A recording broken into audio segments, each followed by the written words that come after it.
Friends, आज हम देखने वाले हैं यहाँ पे उत्तराखंड की कुछ इंपॉर्टेंट न्यूज़ों को। तो जैसा कि आपको पता होगा कि आपका जो 24 तारीख को एक बैठक होनी थी अपना कर्मचारियों के नियमितीकरण को लेकर। तो उसमें सभी का बहुत सारे व्यक्तियों का यहाँ पे कमेंट आ रहा था कि यहाँ पे बताइए कि मीटिंग में क्या क्या हुआ है। तो उसी के संदर्भ में मुझे एक पोस्ट यहाँ पे दिखी थी, तो मैं उसको आपके साथ यहाँ पे साझा करना चाहता हूँ। देखिए, कल यहाँ पे बहुत सारे महत्वपूर्ण यहाँ पे फैसले हुए। बहुत सारों को यहाँ पे पता होगा, और जिनको नहीं है पता तो इस पोस्ट के द्वारा मैं आपको यहाँ पे बताना चाहता हूँ। एक ऑफिशियल यहाँ पे एक पेज PDF भी है, ठीक है, जो ऑफिशियल यहाँ पे सरकार द्वारा निकाला गया उसको मैं आपके साथ साझा करूँगा। देखिए, अब से एक बुरा यहाँ पे बोल सकते हैं, क्योंकि जो संविदा से संबंधित जो संविदा वैकेंसी आती थी उसमें फ़िलहाल यहाँ पे रोक लगा दी है। यहाँ पे ठीक है, शासन द्वारा यहाँ पे रोक लगा दी गई है।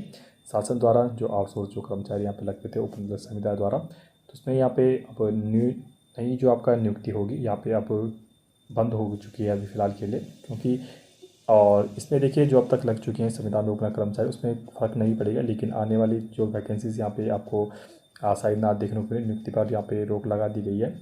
देखते हैं यहाँ पे क्या क्या यहाँ पे कल आपका यहाँ पे हुआ था। तो जो कर्मचारी उपनल के माध्यम से संविदा में रिक्त पदों पर यहाँ पे कार्यरत हैं वह सभी कार्मिक समय समय पर जारी शासन देश के तहत ही यहाँ पे नियुक्त हुए हैं, जैसे आपको पता होगा। जैसे 27 अप्रैल 2018 को शासन द्वारा आदेश जारी कर कुछ प्रतिबंध के साथ आपका नियुक्ति के आदेश यहाँ पे दिए गए थे, ठीक है। जैसा आपको पता होगा 2018 में जैसे हाईकोर्ट ने यहाँ पे आदेश दिया था, इसमें कुछ बिंदुओं पर संशोधन वर्ष आपका 2021 में यहाँ पे संशोधन हुआ था।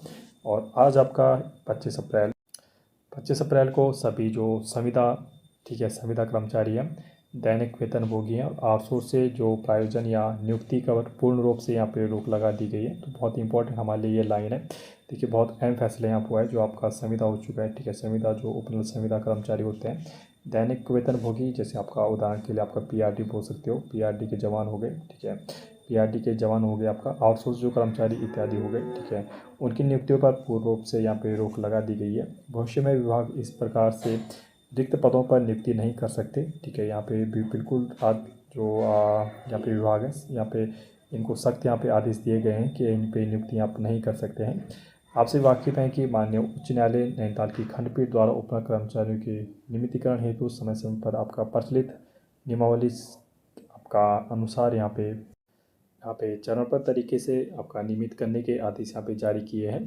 माननीय मुख्यमंत्री जी द्वारा अपना कर्मचारियों के नियमितीकरण हेतु ठोस नीति बनाने की यहाँ पे घोषणा भी की गई थी 24 मार्च को, जिसका आपको पता होगा, जिनके अनुसार यहाँ पे सरकार अभी कार्य कर भी रही है। देखिए, इस पर आपको देखिए नियमितीकरण जो आपका नियमावली है उस पर फ़र्क नहीं पड़ेगा। ये बस आपका ये नॉलेज है कि आपस ये बातें फैसला हुआ है कि जो आने वाली जो आपका संविदा आउटसोर्स जो दैनिक वेतन पर जो पोस्ट इत्यादि वैकेंसीज होती हैं, आपको फ्यूचर में आपको फिलहाल के देखना यहाँ पे रोक लगा दी गई है, कुछ टाइम तक आपको देखने को ना मिले, ठीक है।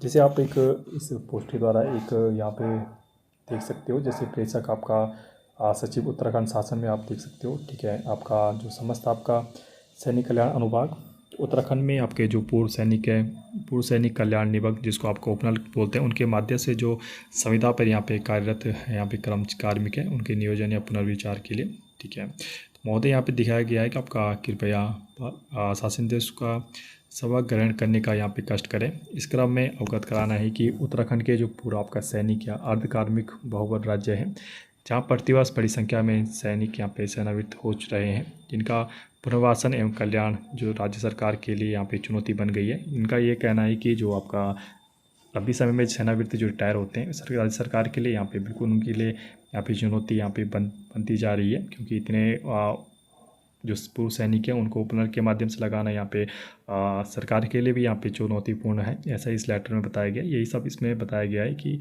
आपका क्या क्या चुनौतियाँ आ रही हैं। जैसे इसमें बताया गया कि आपका जो सैनिक कल्याण निगम उपनल था उसकी स्थापना 2004 में आपका पूर्व सैनिक अर्धसैनिक उनके आश्रितों को यहाँ पे रोजगार दिलाने के लिए यहाँ पे दिया गया था। उपनल आपका राज्य सरकार का सार्वजनिक उपक्रम है, ऐसे ही इसमें ऐसा बोला गया है, ठीक है। इसके संचालन में सहायता प्रदान नहीं करती है, बल्कि उपनल अपने संसाधनों से ही इसकी व्यवस्था करता है, ठीक है। जैसे इनका कहना है उपनल जहाँ पर एक और पूर्व सैनिकों उनके आश्रितों को मुख्य रोजगार उपलब्ध कराता है, वहीं दूसरी ओर आपका जो नियोक्ता होता है, प्रिंसिपल जो एम्प्लॉय होता है, विभाग की आवश्यकता अनुसार इनको आपका प्राथमिकता को देखते हुए भी इनको स्थापित करता है इनको, ठीक है। अर्थात उपनल आउटसोर्स एजेंसी के माध्यम से ही कार्य करते हुए योग्य जो आपके होते हैं उन्हें आपका संबंधित कार्मिक की पृष्ठभूमि जो भी हो उसमें आपका लगाते हैं। इस क्रम में उपनल जो अर्धसैनिक आपका होते हैं यहाँ पे उनकी योग्यता अनुसार इनको आवश्यकता अनुसार यहाँ पे रोज़गार उपलब्ध कराया जाता है। ऐसे ही इसमें दिया गया है कि आपकी स्थापना कब हुई, कैसे कैसे इनको नियुक्ति दी जाती है, ऐसा सभी इसमें दिया गया है, ठीक है। चाहे उपनल सरकार के उनके प्रतिष्ठानों संसाधनों जो भी होते हैं संस्थान तो वहाँ इनके उपलब्ध कराए जाते हैं, ठीक है। और यही सब इसमें दिया गया है, ठीक है। मेन आपका जैसे मुख्य प्रिंसिपल एम्प्लॉयर बिना कटौती के उपनल को पूर्ण राशि का भुगतान करेंगे। जैसे इसमें दिया गया है कि उपनल कर्मचारी क्या क्या यहाँ पे सुविधाएं होती हैं, क्या क्या यहाँ पे दिया जाता है, ठीक है। तो मेन हमारे लिए देखिए बात न्यूज़ यही थी कि देखिए यहाँ पे नहीं ये आया कि संविदा जो ठीक है संविदा आउटसोर्स जो वैकेंसीज आने वाली है तो उसमें कुछ समय के लिए यहाँ पे रोक लगा दी गई है, ठीक है। तो बिल्कुल परेशान मत लो, जो अब तक यहाँ पे लगे चुके हैं उन पे कोई आपका यहाँ पे कुछ असर यहाँ पे नहीं पड़ेगा, ठीक है। कुछ जो अपडेट आती है आप तक पहुँचा दिया जाता है। ऐसे इंटरेस्टिंग वीडियो के लिए प्लीज़ समाचारों को यहाँ पर सब्सक्राइब कीजिए, ज़्यादा लोगों तक शेयर कीजिए। ओके मैं स्टे ट्यून्ड है, थैंक यू।